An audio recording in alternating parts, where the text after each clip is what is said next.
नमस्कार दोस्तों, स्वागत है आप सभी का आपके अपने चैनल सनातनी दुनिया में। दोस्तों, रविवार का दिन बेहद ही खास माना जा रहा है क्योंकि इस दिन 10 मई और शीतला अष्टमी का पर्व पड़ रहा है।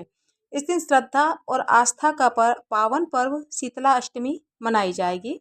ऐसी मान्यता है कि इस दिन शीतला माता की पूजा करने से घर के रोग, दुख, भय और नकारात्मक ऊर्जा दूर होती है।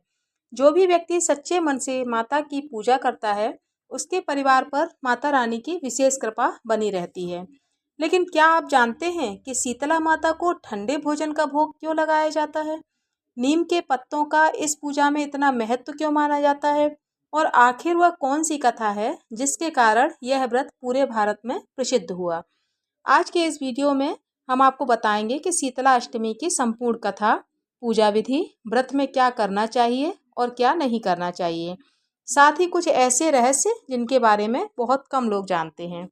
वीडियो को अंत तक जरूर देखिएगा क्योंकि अंत में मैं बताऊंगी वह विशेष उपाय जिसे करने से शीतला माता की कृपा पूरे वर्ष भर बनी रहती है। दोस्तों, धार्मिक मान्यताओं के अनुसार माता शीतला को रोगों से रक्षा करने वाली देवी माना जाता है। पुराने समय में जब गांव और नगरों में भयंकर बीमारियां फैलती थीं, तब लोग माता शीतला की पूजा करके उनसे रक्षा की प्रार्थना करते थे। माता को शांति, स्वच्छता और स्वास्थ्य की देवी भी कहा जाता है। माता शीतला का स्वरूप अत्यंत ही अद्भुत मानते हैं। कहते हैं कि माता गधे पर सवार रहती हैं, उनके हाथ में झाड़ू, कलश और नीम की डाली होती है। झाड़ू का अर्थ है घर और जीवन की गंदगी को दूर करना। कलश और स्वास्थ्य शांति का प्रतीक माना जाता है और नीम को रोगों को नष्ट करने वाली शक्ति का प्रतीक है। अब सुनते हैं शीतला माता की वह प्राचीन और चमत्कारी कथा जिसे सुनने से ही बहुत ही पुण्य प्राप्त होता है। बहुत समय पहले एक विशाल नगर था। उस नगर में एक धर्मप्रिय राजा राज्य करता था। नगर धन धान्य से भरा हुआ था, लेकिन लोगों में धार्मिक नियमों के प्रति लापरवाही बढ़ने लगी थी। लोग पूजा पाठ को महत्व नहीं देते थे। उसी नगर में एक गरीब ब्राह्मण और उसकी पत्नी रहते थे। ब्राह्मणी अत्यंत धार्मिक थी, वह पूजा पाठ किया करती थी और हर देवी देवता की पूजा पूरे नियम से करती थी। विशेष रूप से उसकी माता शीतला में गहरी श्रद्धा थी। जब भी शीतला अष्टमी आती, वह एक दिन पहले ही भोजन बना लेती। पूड़ी, हलवा, मीठे चावल, दही और चने बनाकर रखती। अगले दिन सुबह स्नान करके माता की पूजा करती और ठंडे भोजन का भोग लगाती। वह अपने बच्चों से कहती, माता शीतला केवल पूजा से नहीं बल्कि स्वच्छता, शांति और संयम से प्रसन्न होती हैं।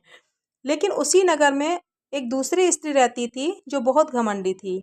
उसे देवी देवताओं के व्रतों पर बिल्कुल भी विश्वास नहीं था। जब लोगों ने उससे शीतला अष्टमी का व्रत करने को कहा, तो वह हंसने लगी। उसने कहा, बासी भोजन खाने से भी कभी पुण्य मिलता है क्या? धीरे धीरे समय बीत गया। गर्मियों का मौसम आया। अचानक पूरे नगर में भयंकर बीमारी फैल गई। बच्चों को तेज बुखार आने लगा। लोगों के शरीर पर फोड़े फुंसियां निकलने लगीं। हर घर में डर और चिंता फैल गई। राजा ने बड़े बड़े वैद्यों को बुलाया, लेकिन कोई भी उपाय सफल नहीं हुआ। आश्चर्य की बात यह थी कि उस ब्राह्मणी के घर में कोई भी बीमार नहीं पड़ा जो शीतला माता की पूजा करती थी। उसका परिवार पूरी तरह से सुरक्षित और स्वस्थ था। नगर के सभी लोग हैरान रह गए कि आखिर यहाँ ये सब क्यों है। उन्होंने ब्राह्मणी से पूछा कि तुम्हारे घर में यह बीमारी क्यों नहीं फैली। ब्राह्मणी ने हाथ जोड़कर कहा, यह सब माता शीतला की कृपा है। मैंने श्रद्धा से उनका व्रत किया है और स्वच्छता का पालन किया है, इसीलिए माता शीतला मुझ पर प्रसन्न है। यह बात पूरे नगर में फैल गई। जब उस घमंडी स्त्री ने सुना तो वह डर गई, क्योंकि उसके बच्चे भी गंभीर रूप से बीमार हो चुके थे। वह रोती हुई ब्राह्मणी के घर पहुंची और बोली, मुझे क्षमा कर दो, मैंने माता का अपमान किया है। अब मुझे बचाने का कोई उपाय बताओ, मेरे बच्चे बहुत बीमार हैं। ब्राह्मणी ने प्रेम से कहा, माता बहुत ही दयालु हैं, सच्चे मन से उनकी पूजा करो, अहंकार छोड़ दो, गरीबों को भोजन करो कराओ और स्वच्छता रखो घर में। अगले दिन उस स्त्री ने पूरे घर की सफाई की, नीम के पत्तों से पूजा स्थल सजाया, ठंडे भोजन का भोग लगाया और माता रानी से क्षमा मांगी और वही भोजन सबको खिलाया ठंडा। रात में उसे एक अद्भुत स्वप्न दिखाई दिया। उसने देखा कि एक दिव्य प्रकाश चारों ओर फैल रहा है। उस प्रकाश के बीच माता शीतला गधे पर सवार दिखाई दी। उनके हाथ में नीम की डाली और अमृत से भरा कलश था। माता ने कहा, जो भी मनुष्य स्वच्छता रखता है, क्रोध और अहंकार से दूर रहता है और श्रद्धा से मेरा व्रत करता है, उनके घर में रोग और दुख प्रवेश नहीं करते। सुबह होते ही उसके बच्चों का बुखार उतरने लगा। कुछ ही दिनों में पूरा परिवार स्वस्थ हो गया।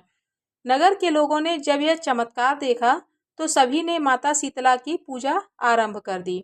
तभी से शीतला अष्टमी का व्रत रोगों से रक्षा और परिवार की सुख शांति के लिए किया जाने लगा। आइए जानते हैं कि इस दिन क्या करना चाहिए। इसके लिए आप सुबह उठकर स्नान करें, घर की सफाई करें, माता शीतला को नीम के पत्ते, हल्दी, रोली, फूल और ठंडे भोजन का भोग लगाएं। जरूरतमंद लोगों को भोजन और जल का दान करें। शीतला माता की कथा और आरती जरूर सुनें। और इसी के साथ आइए जानते हैं कि इस दिन हमें क्या नहीं करना चाहिए। इस दिन दोस्तों घर में चूल्हा नहीं जलता है, क्योंकि जो भोजन हम शीतला माता को भोग लगाते हैं उसी भोजन को हम सब भी पाते हैं। अपने बच्चों को भी सबको वही भोजन कराना चाहिए। घर में झगड़ा और क्रोध नहीं करना चाहिए। गंदगी तो बिल्कुल ही नहीं रखनी चाहिए। स्वच्छता का विशेष ध्यान रखना है। किसी का अपमान नहीं करना चाहिए और अगर अपने यहाँ कोई आ जाए कुछ मांगने तो उसको जरूर ही देना चाहिए। तामसिक भोजन से बचना चाहिए। दोस्तों धार्मिक मान्यता है कि जो भी व्यक्ति शीतला अष्टमी के दिन सच्चे मन से माता का नाम लेता है, उनके घर में सुख समृद्धि और स्वास्थ्य सही रहता है सबका।